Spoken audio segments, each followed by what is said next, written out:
नमस्कार, good afternoon, प्रणाम, जय हिंद। दोस्तों, आज आपके लिए मैं लाया हूँ एक स्वास्थ्य संबंधी अ, बच्चों में तनाव और जो अवसाद होता है, डिप्रेशन, वो क्यों होता है और उसके लिए क्या किया जा सकता है, क्या कारण होते हैं, इसके हम आज चर्चा करेंगे।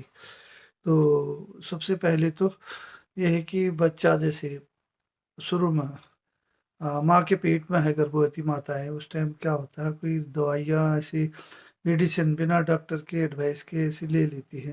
तो जो बच्चे के लिए पेट में उस टाइम नुकसानदायक होता है। भविष्य में जब बच्चा बड़ा होता है तो उससे भी उससे मानसिक या शारीरिक विकलांगता आती है। तो वो भी एक मानसिक तनाव और डिप्रेशन की आगे के कुछ ऐसी कमियाँ मेंटल रिटार्डेशन की अब हो सकती हैं। और दूसरा क्या है, जब बच्चे छोटे होते हैं, 2-3 साल के होते हैं, तो अक्सर अभिभावकों को, माँ-बाप को ये रहता है कि हमारा बच्चा स्कूल जाए, अच्छा पढ़े, जल्दी होशियार हो।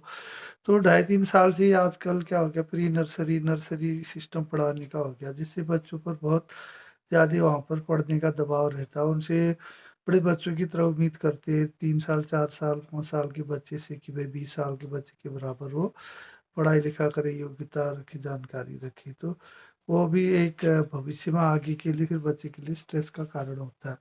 साथ ही बच्चे में क्या होता है, फिर पढ़ रहे होते हैं तो उनमें आपस में ये जो आजकल ग्रेडिंग सिस्टम नंबर टॉप आ गया, डिस्टिंक्शन आ गया, फर्स्ट आ गया, ज़्यादा नंबर आ गए, कि ज़्यादा परसेंटेज, तो वो भी एक बच्चे के लिए ये रहता है कि मेरा कम आया, मैं पढ़ रहा था, या ज़्यादा इससे इस दूसरे का ज़्यादा आ गया, तो उसके लिए ज़्यादा नंबर पाने के लिए भी उनमें एक होड़ लगी रहती है, एक तनाव का कारण भविष्य में उन बच्चों के लिए आगे को बनता है। और साथ ही साथ जो है पढ़ने के बाद बच्चों को क्या होता है, आजकल मोबाइल जल्दी दे देते, स्कूल कॉलेज में भी हर जगह अब क्या लैपटॉप भी मिलने लगे हैं, टैबलेट मिल रहे हैं। माँ-बाप भी जो है ये बच्चों को एंड्रॉइड मोबाइल देते हैं, क्योंकि बोला आजकल पढ़ाई नेट से हो रही, ज़्यादा जानकारी नेट से मिल रही। तो उससे भी बच्चे क्या होता है, नेट का मतलब दुरुपयोग भी करने लग जाते, दिन भर उसमें खेलना, और जो आजकल ऐसे-ऐसे गेम्स आते हैं जो बच्चों के लिए जो नुकसानदायक है, उनके आँखों के स्वास्थ्य के लिए और उनके मानसिक स्वास्थ्य के लिए, और दिन भर लगे रहते हैं, गेम खेलते हैं, इधर-उधर ऊट-पटांग चीज़ें भी देखने लगते हैं। और दूसरा आजकल ये सोशल मीडिया हो गया, फ़ेसबुक हो गया, इंस्टा हो गया, तमाम सारी चीज़ें हैं। इसका भी उन पर बहुत प्रभाव पड़ता है कि भई मेरे को कम लाइक मिल गई, ज़्यादा मिल गई, तो ऐसी होड़ लगी रहती है। वो भी एक तनाव का और आगे के लिए, भविष्य के लिए डिप्रेशन का कारण हो सकता है। और जो है बच्चों की जो लाइफ़स्टाइल होती है, कुछ बच्चे गरीब हैं, कुछ अमीर हैं, तो दूसरे बच्चों को देख कर के ये कार में आ रही है, बाइक में आ रही है, तो और हम एक उनमें फिर कॉम्प्लेक्स पैदा होता है, हीन भावना आने लगती है। तो ये भी एक कारण रहते हैं, आर्थिक कमी, कमज़ोरी के कारण। इसलिए स्कूलों में यूनिफ़ॉर्म बनाई जाती है कि सब अमीर हो या गरीब बच्चे हो, सब एक से यूनिफ़ॉर्म पहने वो करके।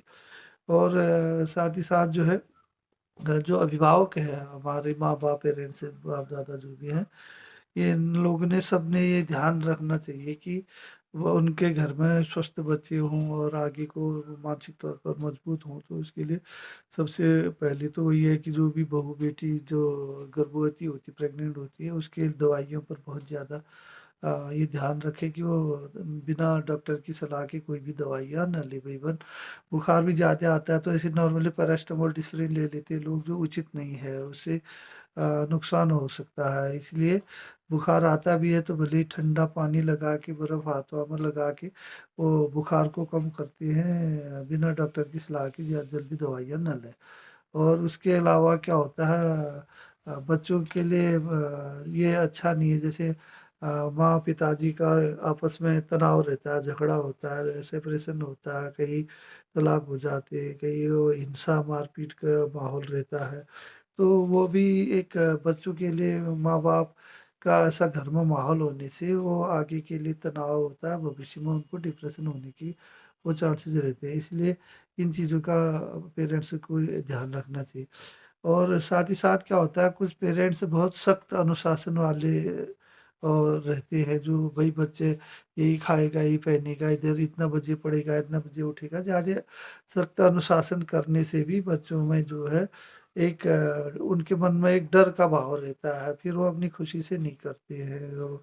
तो वो भी कहीं न कहीं उनको एक स्ट्रेस देता है, तनाव देता है, जो भविष्य में बढ़ते-बढ़ते आगे को उनको डिप्रेशन होने के भी चांसेस रहते हैं, अवसाद होने मानसिक अवसाद होने के चांसेस रहते हैं, है ना? और साथ ही साथ उनके जो जैसे कोई बच्चे हैं, बाहर पढ़ते हैं, आजकल तो ज़्यादातर बच्चे बाहर ही पढ़ते हैं, अच्छे स्कूलों में लोग पढ़ाते हैं, शहर से अपने गाँव से दूसरे शहरों में पढ़ रहे होते हैं, तो वहाँ पर जैसे बेटियाँ हैं, माना जैसे बेटी 14-15-16 साल की बेटी बेटी है, तो वो अपनी परेशानी किसी दूसरे को बताने में उसको प्रॉब्लम रहती है, क्योंकि जो घर में जैसे वो अपनी माँ के साथ, दादी के साथ बोल सकती है, तो वहाँ उसको ऐसी माहौल नहीं मिल पाता है, इसलिए उसको ऐसे एक मदरली व्यवहार, माँ की तरह व्यवहार करने वाली कोई चाहे हॉस्टल में हो, वहाँ की जो अधीक्षिका होती है या प्रिंसिपल होते हैं या जहाँ वो किराए में रह रहे हैं उधर के मालिक या अगल-बगल की जो महिलाएँ हैं या उनके साथ कोई ऐसी बड़ी बहनें जो बड़ी बहन की तरह हो, माँ का प्यार दे और उसको वो अपने बातों को शेयर कर सके।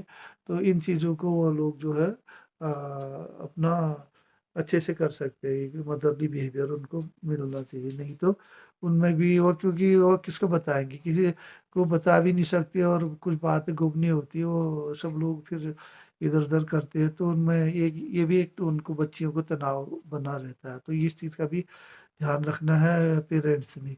और क्या होता है आर्थिक मजबूरियाँ भी होती है लोगों की।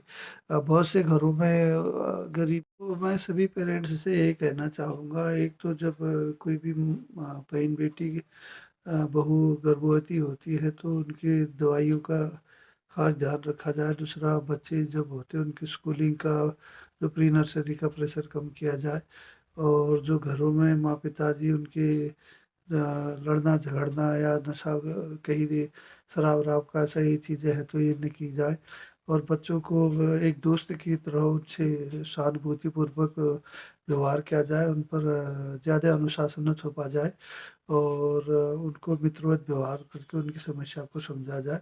उन्हें भी मतलब एक अच्छा मौका देंगे, तभी वो तनाव फ्री होकर के जी पाएँगे और जो हमारे देश का भविष्य भी रहेंगी, बहुत अच्छा रहेगा, हर घर परिवार सुखी रहेगा।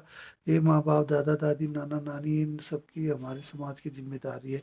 तो मेरे चैनल को सुनने के लिए मेरे को आप लोगों का इतना बहुमूल्य समय देने के लिए बहुत-बहुत धन्यवाद। मेरा चैनल है भगवान सिंह बोहरा। प्लीज़ लाइक करें, शेयर करें, सब्सक्राइब करें और मैं ज़्यादा से ज़्यादा सूचनाएँ और घरों की आम आम जनता की जो सामान्य बातें हैं उनको लेकर के आप तक पहुँचाऊँगा और उम्मीद करता हूँ कि अनपढ़ लोग, गरीब लोग, कमज़ोर लोग, सब लोग भी इसका फ़ायदा उठाएँगे और आपका दिन अच्छा रहे, स्वस्थ रहे, मस्त रहे, खुश रहे। जय हिंद, जय भारत। नमस्कार।